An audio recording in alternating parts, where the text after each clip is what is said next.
On the majestic Mount Olympus, the abode of gods and goddesses, a banquet was held to commemorate the union of Peleus, a mortal, and Thetis, a sea nymph. All the gods were invited, except Eris, the goddess of discord, whose presence always brought conflict and disagreements. However, offended by the omission, Eris devised a cunning plan to sow the seeds of chaos. During the feast, she threw a golden apple inscribed with the word, "For the most beautiful," into the center of the celebration. The most renowned goddesses, Hera, Athena, and Aphrodite, immediately claimed the title and the apple as their own. As the tension between them grew, Zeus, the supreme lord of Olympus, decided not to intervene directly and delegated the decision to a mortal. Paris, the young prince of Troy, known for his fair judgment and appreciation of beauty, was the chosen one. Each goddess, seeking to secure the choice, presented herself to Paris with tempting offers.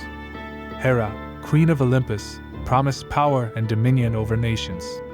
Athena, the goddess of wisdom, offered skills in battle and victory in all undertakings. Aphrodite, for her part, promised the love of the most beautiful woman in the world, Helen of Sparta.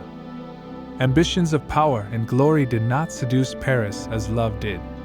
Drawn by the promise of Aphrodite, he chose the goddess of love as the most beautiful. What Paris did not know, however, was that Helen was already married to Menelaus, the powerful king of Sparta. When the Trojan prince arrived in Sparta, under the spell of Aphrodite, Helen could not resist his charms and went with him to Troy. Menelaus, upon discovering the betrayal, felt anger and spite fill his being. He was not going to allow his queen to be taken from him without a fight. He invoked ancient oaths of loyalty, and soon, the major Greek city-states, led by heroes such as Achilles, Odysseus, and Ajax, joined him. Thus, a coalition of Greeks was formed, and with Menelaus at their head, they set out to march toward Troy to recover Helen and punish Paris. Under the imposing shadow of the walls of Troy, the vast Greek army set up camp, forming a citadel of tents and barricades. The first days were filled with optimism, with warriors eager to prove their mettle and ensure a speedy return home to Helen. But Troy was not an easy city to conquer. The wily King Priam had prepared his city well, and its defenders were well trained and ready to meet the challenge. The city walls, built by gods according to legend, seemed insurmountable. Day after day, the Greeks launched assaults, trying to find some weak point, some unguarded entrance, but they were always repulsed. However, it was not all fighting at the front. There were days of truce, where both sides collected their dead and honored the fallen. Warriors shared stories of their exploits and dreamed of a victorious end. As the years passed, the morale of the Greek army began to falter. The seasons changed, supplies ran low, and hope for a quick victory faded. Winters were especially harsh, with cold biting winds blowing in from the sea, and rain transformed the camp into a quagmire. Skirmishes became more brutal with time. The Trojans, aware that they were defending their home and loved ones, fought with fervor. The Greeks, for their part, desperately sought a victory that would justify the time and lives spent in this war. Heroes emerged on both sides. Hector, in his shining armor, led the Trojan defenses with impressive skill and grace. On the Greek side, Achilles, with his supernatural skill and speed, became the terror of the Trojans. At the end of these 9 years, the war showed no signs of resolution. Troy, with its pride and fortitude, stood firm, while the Greeks, though tired and worn out, were not ready to give up. Tension grew in the Greek camp when Agamemnon, leader of the Greek coalition and brother of the jilted Menelaus, decided to seize Briseis, a captive who had been given to Achilles as a war prize. For Agamemnon, this act was not only a manifestation of his authority, but also a way to demonstrate his superiority over the great warrior. Achilles, his pride wounded, felt that he had been disrespected, not only by the act itself, but also by the public humiliation. With his golden hair waving in the sea breeze, his eyes burned with fury as he contemplated the injustice. The affront he felt was not only because he had lost Briseis, but because his honor and status among the Greeks were threatened. In response, Achilles, his voice trembling with anger, declared that he would withdraw from the battle and never again fight for the Greeks. This act was not a mere retreat, it was a protest, a declaration. If the Achaeans wished to continue the war without him, so be it. Let them feel the weight of his absence on the battlefield and understand the value of his spear. The camp was submerged in murmurs and whispers. Everyone knew that without Achilles and his divine skill in combat, the war would take an unfavorable turn for the Greeks. But the decision was made. Achilles, with Briseis away from him and his pride wounded, walked away from the front line, leaving the Greeks with the uncertainty of facing the Trojans without their champion. The shadow of Achilles' decision loomed over the camp, and soon the Greeks would feel the consequences of having offended their most formidable warrior. The war, which was already cruel, was about to become even more merciless. The plains surrounding the majestic city of Troy were covered with dust and blood. With the absence of Achilles, the heart and vigor of the Greek forces seemed to dwindle. The Trojans, led by the brave Hector, sensed an opportunity to change the course of the war. From atop the walls, the citizens of Troy watched, their hopes raised by each advance of their warriors. Hector, in his gleaming armor and helmet adorned with a plume, emerged as the undisputed leader of the Trojans. Every time he raised his sword or hurled his spear, the soldiers around him felt the impetus to fight. His presence on the battlefield inspired the young warriors and comforted the veterans. On the other hand, the Greeks, though brave and experienced, felt the absence of Achilles. Agamemnon tried to fill the void with speeches and tactics, but the weight of the great warrior's absence was evident. The Trojans, taking advantage of this situation, began to push the Greeks towards the coast, where their ships were anchored. The shouts of men, the clash of arms, and the neighing of horses filled the air. The Trojans, led by Hector, seemed to be gaining ground, and every inch they advanced fueled the hope that they would soon be able to break the siege and repel the Greeks once and for all. However, the Greeks were not easy to defeat. Though demoralized, they had warriors like Diomedes, Ajax, and Odysseus, who courageously defended every scrap of land, making the Trojans pay dearly for any advance. The day faded into night, and under the dark cloak, both sides retreated to heal their wounds and prepare for another day of conflict. One night, as the embers of the fire died down and the warriors rested, Patroclus approached Achilles. "I can no longer bear to see our brothers perish," he confessed. "Let me wear your armor to the combat. If the Trojans think you have returned to the fight, perhaps they will back down and give us a chance." Achilles, gazing into the fire, knew the danger of that proposal. But seeing the sincerity in Patroclus' eyes, he regretfully affirmed. At dawn, Patroclus donned Achilles' shining armor and, mounting his chariot, led the Myrmidons against the Trojan ranks. From afar, the glare of the sun on Achilles' armor created a flash that captured everyone's attention.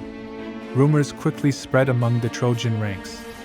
"Achilles has returned," they whispered.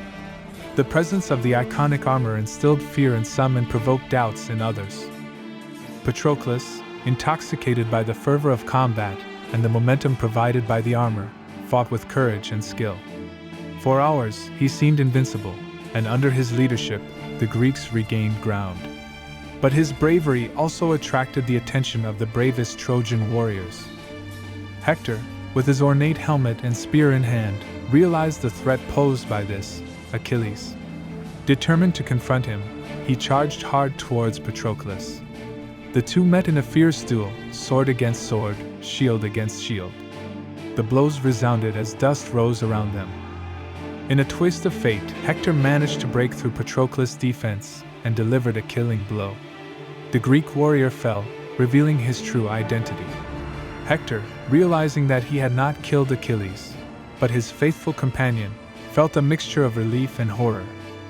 The battlefield was silent for a moment, interrupted only by the sound of the wind and the wailing of those who witnessed the tragic fall. The Greek camp was in mourning for the loss of Patroclus. Achilles' heart, wounded by the loss of Patroclus, was beating against his chest, fueling his anger. The next morning, Hephaestus, the blacksmith god, forged a new suit of armor for Achilles. Shiny and polished, the armor dazzlingly reflected the sun, making Achilles appear more divine than human. With his new armor, Achilles stood at the head of his army and marched into battle. Hector, his helmet glinting in the sun and spear in hand, waited in the center, knowing that the confrontation was inevitable. With a piercing cry, Achilles rushed at Hector. Swords clashed with brutal force, and shields bounced with each blow. The two combatants moved with lethal grace, each seeking an opening, a weakness in the other. The fight seemed to go on forever, with neither giving ground. But Achilles' passion and pain drove him with superhuman energy. Finally, in one swift and precise movement, he found a gap in Hector's defense and drove his spear through him.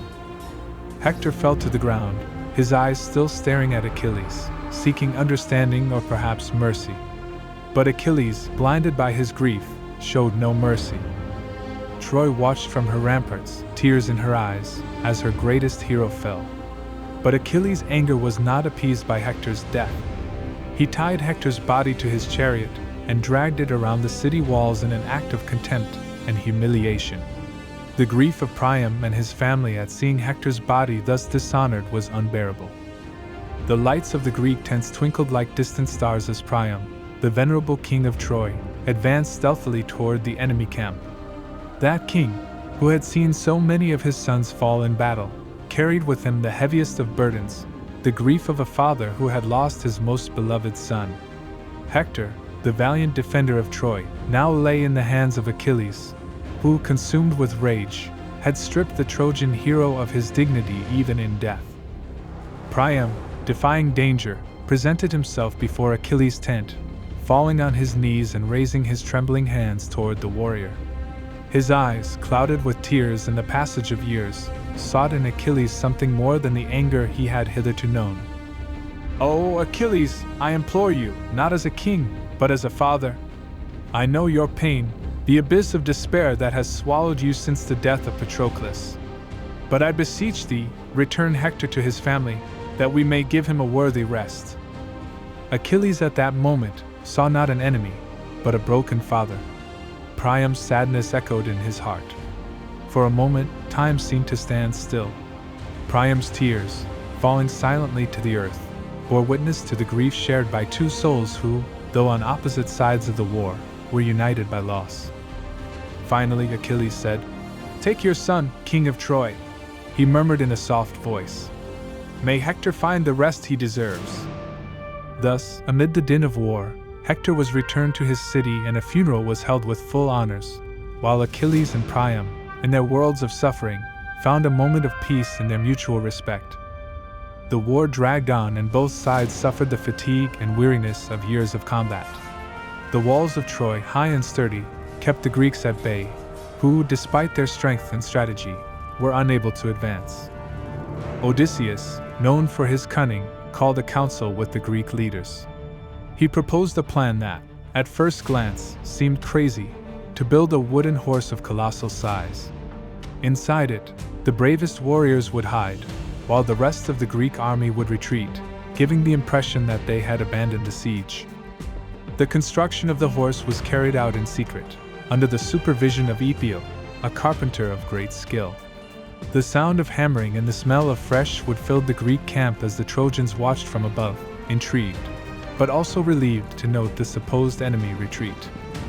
Once the horse was finished, the selected warriors, including Odysseus himself, hid inside.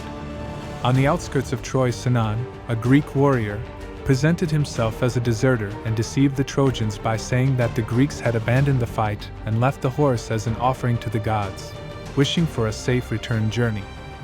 The Trojans, in an act of celebration and victory, decided to take the horse inside their walls, unaware of the danger it hid. Night fell over the city, and with it, an apparent peace. Celebrations in honor of the supposed Trojan victory resounded in the streets, with singing, dancing, and wine flowing freely. But as the night wore on and sleep overcame the Trojans, the Greek warriors hidden on horseback emerged silently. They opened the gates of the city to let in the Greek army that had secretly returned. Troy, taken by surprise, fell quickly before the ingenuity of Odysseus and the bravery of the Greeks. The city, which had held out for years, was conquered not by force, but by cunning. the city of Troy burned. Orange and yellow flames rose into the night sky, and the smoke obscured the stars. The wailing of the Trojans echoed in the night, while the Greeks celebrated their victory with song and dance around the fire. Despite the celebration, a shadow of sadness covered some of the heroes. Achilles, the most formidable warrior of the war, met his fate in an arrow shot by Paris. The tip of the arrow found its way into Achilles' only vulnerable spot, his heel. As he fell, the battlefield fell into a momentary silence, broken only by the warrior's scream of agony. Soon, his body lay limp, and the Greek heroes mourned the loss of their comrade. For Odysseus, the cunning that had led to the Greek triumph with the Trojan horse was only the beginning of his ability to meet challenges. Although the war was over, his journey to Ithaca was far from simple. The sea, with its vastness and mystery, held in store many trials for him and his crew. Amid the ashes of Troy, the twilight of an era gave way to countless dawns on the tapestry of history.